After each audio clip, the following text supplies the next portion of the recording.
Good morning students, welcome to my channel dreams make real. बच्चों, my name is Deepali और आज मैं आप लोगों को आपकी क्लास 8th से जो आपकी सामाजिक विज्ञान से भूगोल की कार्यपत्रक नंबर 37 आई है, जिसकी तिथि 26 फरवरी 2021 रहेगी।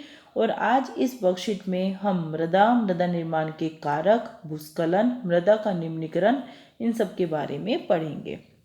बच्चों, क्या आप जानते हैं कि केवल 1 सेंटीमीटर मृदा को बनने में सैकड़ों वर्ष लग जाते हैं।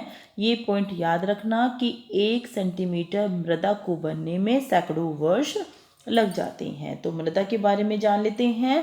पृथ्वी के पृष्ठ पर दानेदार कणों के आवरण की पतली परत मृदा कहलाती है। यह भूमि से निकटता से जुड़ी हुई है। स्थल रूप मृदा के प्रकार को निर्धारित करती हैं। मृदा का निर्माण चट्टानों से प्राप्त खनिजों और जैव पदार्थ तथा भूमि पर पाए जाने वाले खनिजों से होता है। यह अपक्षय की प्रक्रिया के माध्यम से बनती है। खनिजों और जैव पदार्थों का सही मिश्रण मृदा को उपजाऊ बनाता है। तो बच्चों, मृदा के बारे में हमने पढ़ लिया। चलिए मृदा निर्माण के कारक पढ़ लेते हैं कि मृदा के निर्माण में कौन कौन से कारक जरूरी होते हैं।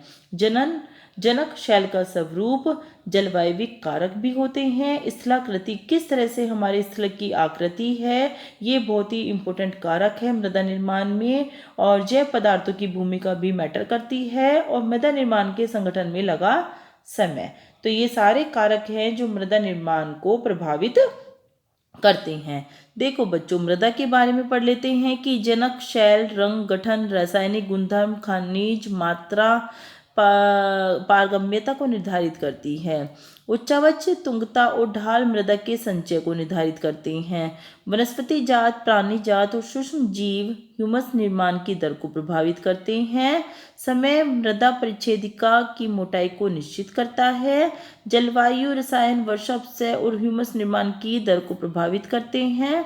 ये सारे बच्चों हम पॉइंट एक बार हमने पढ़ लिए हैं। चलिए भूस्खलन के बारे में देख लेते हैं कि भूस्खलन को सामान्य रूप से सैल, मलबा या ढाल से गिरने वाली मिट्टी के वृत्त संचलन के रूप में परिभाषित किया जाता है। वे प्राय भूकंप, बाढ़ और ज्वालामुखी के साथ घटित होते हैं। लंबे समय तक भारी वर्षा होने से भूस्खलन होता है। तो भूस्खलन होने का कारण क्या है बच्चों? लंबे समय तक भारी वर्षा। न्यूनीकरण गतिविधि देख लेते हैं। क्रियाविधि, वैज्ञानिक प्रविधियों के विकास से हमें समझने की शक्ति मिली है कि भूस्खलन उत्पन्न होने के कौन कौन से कारक हैं और उनका प्रबंधन कैसे करना है। भूस्खलन को रोकने की कुछ विधियां निम्नलिखित हैं। ये भूस्खलन को रोकने की विधि आ जाएंगी कि भूस्खलन प्रभावित क्षेत्रों का मानचित्र बनाकर इसमें प्रभावित होने वाले स्थानों को इंगित करना। इस प्रकार इन क्षेत्रों का आवास बनाने के लिए छोड़ा जा सकता है ना, को आवास बनाने के लिए छोड़ा जा सकता है। भूमि को खिसकने से बचाने के लिए प्रतिधारी दीवार का निर्माण करना चाहिए। भूस्खलन को रोकने का सबसे प्रभावी तरीका वनस्पति आवरण में वृद्धि करना है और सतही अपव्यय तथा झरना प्रवाहों के साथ साथ भूस्खलन की गतिशीलता को नियंत्रित करने के लिए पृष्ठीय अपवाह नियंत्रण उपाय कार्यान्वित किए गए हैं। तो बच्चों, ये सारे जो हैं भूस्खलन को नियंत्रित करने के उपाय आ जाएंगे, चारों पॉइंट। चलिए मृदा का निम्नीकरण देख लेते हैं कि मृदा अपरदन और क्षीणता मृदा संसाधन के लिए दो मुख्य खतरे हैं। मानवीय और प्राकृतिक दोनों ही कारकों से मृदाओं का निम्नीकरण हो सकता है। मृदा के निम्नीकरण में सहायक कारक वनोन्मूलन, अतिचारण, रासायनिक उर्वरकों और कीटनाशकों का अत्यधिक उपयोग करना, वर्षा दोहन, भूस्खलन और बाढ़ है। तो बच्चों, हमने जान लिया है मृदा के बारे में, मृदा निर्माण के कारण में भूस्खलन को नियंत्रित करने की उपाय और मृदा का निम्नीकरण, ये सब।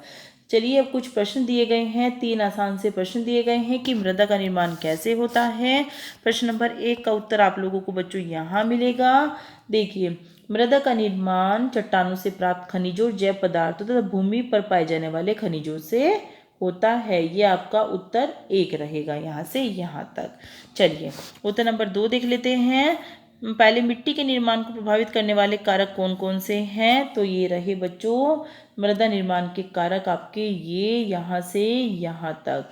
जनक शैल का स्वरूप, जलवायविक कारक, स्थलाकृति, जैव पदार्थों की भूमिका और मृदा निर्माण के संगठन में लगा समय। ये आपका आंसर 2 रहेगा। ठीक है बच्चों, और आंसर 1 आपका यहाँ से यहाँ तक रहेगा, ये आप अपनी कॉपी में कर लेना। चलिए आंसर 3 में बता देती हूँ आप लोगों को। भूस्खलन को कम करना क्यों आवश्यक है? तो बच्चों भूस्खलन को कम करना बहुत ही जरूरी है, और भूस्खलन को कम करने की प्रमुख विधियां ये रही। ये 4 पॉइंट बच्चों हमारा आंसर 3 रहेगा। इसमें से आप 2 या 3 पॉइंट लिख लेना। ठीक है, कि भूस्खलन को रोकने का सबसे प्रभावी तरीका जो है वनस्पति आवरण में वृद्धि करना है, और बचाने की प्रतिदारी दीवारों का निर्माण करना चाहिए, और साथ ही साथ सतही अपवाह तथा झरना प्रवाहों के साथ साथ भूस्खलन की गतिशीलता को नियंत्रित करने के लिए पृष्ठीय अपवाह नियंत्रित उपाय भी कार्यान्वित किया जा सकता है। बच्चों 4 पॉइंट में से 2 या 3 पॉइंट आप लिख लेना और सफिशिएंट रहेंगे। तो बच्चों तीनों प्रश्नों के उत्तर मैंने आपको दे दिए हैं। आपकी कार्यपत्रक आज की कंप्लीट हो जाती है, और वीडियो को लाइक और चैनल को सब्सक्राइब जरूर करना।